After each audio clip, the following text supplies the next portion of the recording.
Hello, I'm Reverend Lindsay and I'm joining you today on Maundy Thursday. Maundy Thursday is part of our Christian celebration for Easter. It's that journey into Holy Week, and it marks the night of the Last Supper as told in the Bible. It's also a time that we journey into darkness, the eve of Good Friday. A time when we're called to watch on the dark fires of our own heart. As many of you might know, that I am part of Willow Community Gardens, and I've been reflecting through Lent about gardening. What a surprise. But one of my things I've done over this Lent is, instead of giving something up, I've decided I really need to spend more time with God in creation.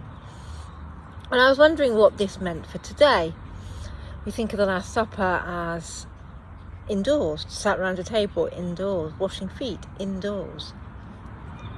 And although a lot of our Easter journey, especially Easter Sunday, is going outside, a lot of it we seem to spend in the darkness of our churches.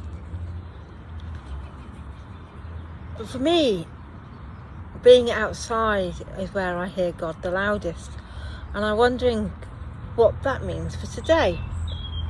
And I've been thinking about my community garden, or the community garden, and that Last Supper of sharing the bread.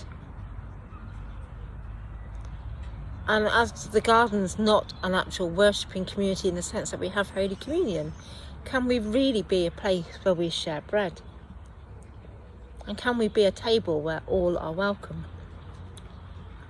And I think we can, and I think we do that really well. Because we do have a table. It's round, and it used to be an old cable drum. And we put our kettle on there, and we put our coffee and our tea and our juice and our water. We bring out our homemade cakes, our biscuits. And we gather around a visible, tangible table. We gather in God's creation. And we are a place where all is welcome. And that table has been host to many huge conversations. It's been a place of grief, sadness and joy. A place of fellowship, and although it has no altar cloth, and although it's not clean and tidy, it's still a table, and it's still a table. It's still God's table. And then I was thinking about the washing of the feet, that serving of God in humility. And I was thinking of all the people that come and use the garden. And although many don't have a faith, they respect and love God's creation.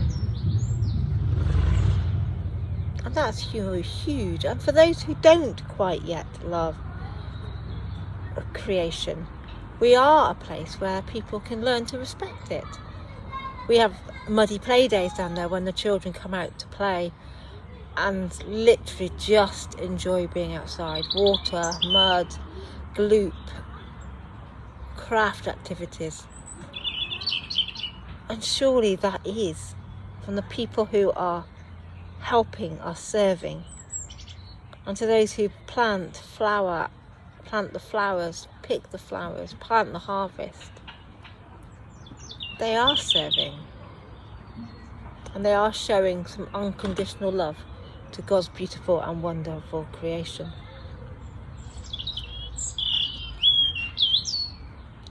But we know what comes after feet washing and serving in our Easter story. And that is a time when Jesus went outside into the garden and prayed. That place of betrayal and arrest. And I was really thinking, how can Willow Gardens reflect anything of that part of our Easter story? Then I was thinking of the people who come to the garden. Many of the people who come to the garden are socially prescribed. So they're people who've gone to their local GP, and the GP has recognised that maybe taking tablets isn't the complete answer. That these people are lonely, they're isolated, they're struggling with their mental health, and actually being outside in nature is the medicine that they actually need. A lot of these people are on the edges, and same for the families that we serve at Martha's Kitchen. You know, the families who are on the edges, the families who are struggling. And I was thinking of how betrayed they've often felt by society, how society doesn't believe their stories, believes they should be doing better, judges them. A society that sees children being hungry, seeing the disabled really struggling to have real basic needs of food, electricity. And I was thinking, actually that's where that part of the story fits in the garden. They have felt so betrayed, so alone. And in the garden, we hear their stories. It's a place of peace. And I'm not sure how much it's a place of prayer. I pray in it. I know other people use it for prayer. And if you are ever wandering down the high street, walking around by the back of McDonald's or Aldi, and you would love to walk through that garden and sit and pray for it, and maybe one day it can actually be properly recognised as a place of prayer. But it is a place that's tranquil, and it is a place where those who feel very betrayed by society can dwell.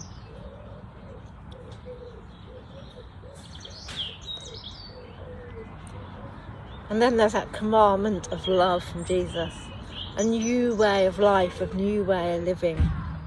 Love one another as I have loved you. How do we embody that at Willow Community Gardens?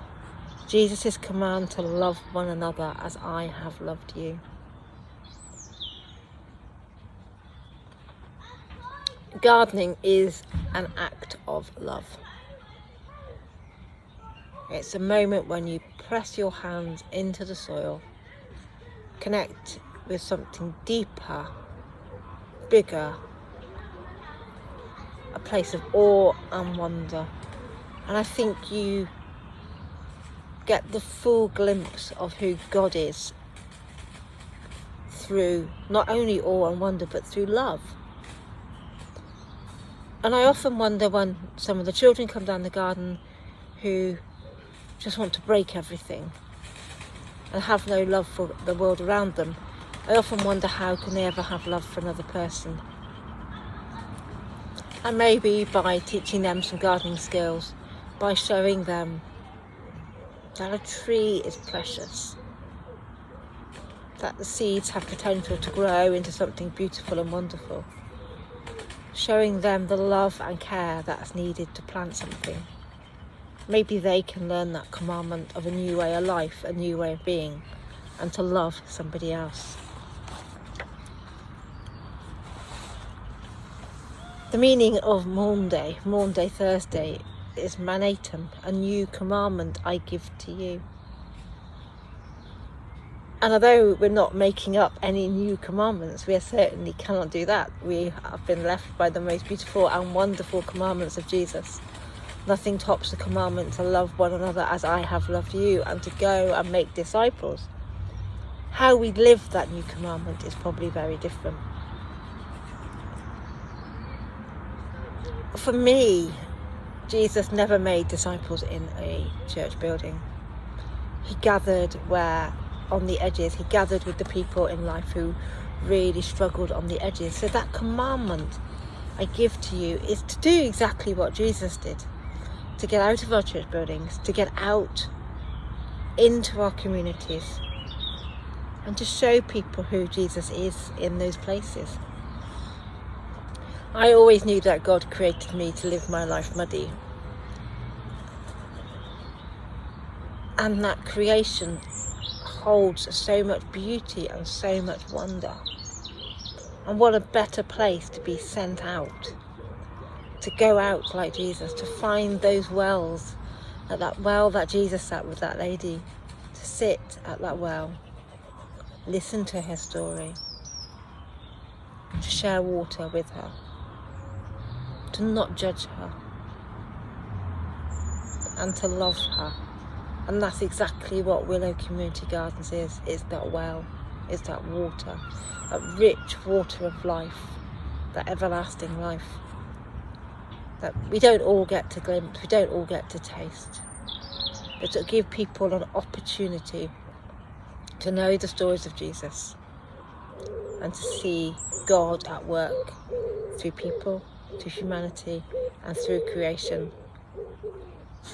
And maybe, like on Easter Sunday, they too get to meet Jesus in the garden.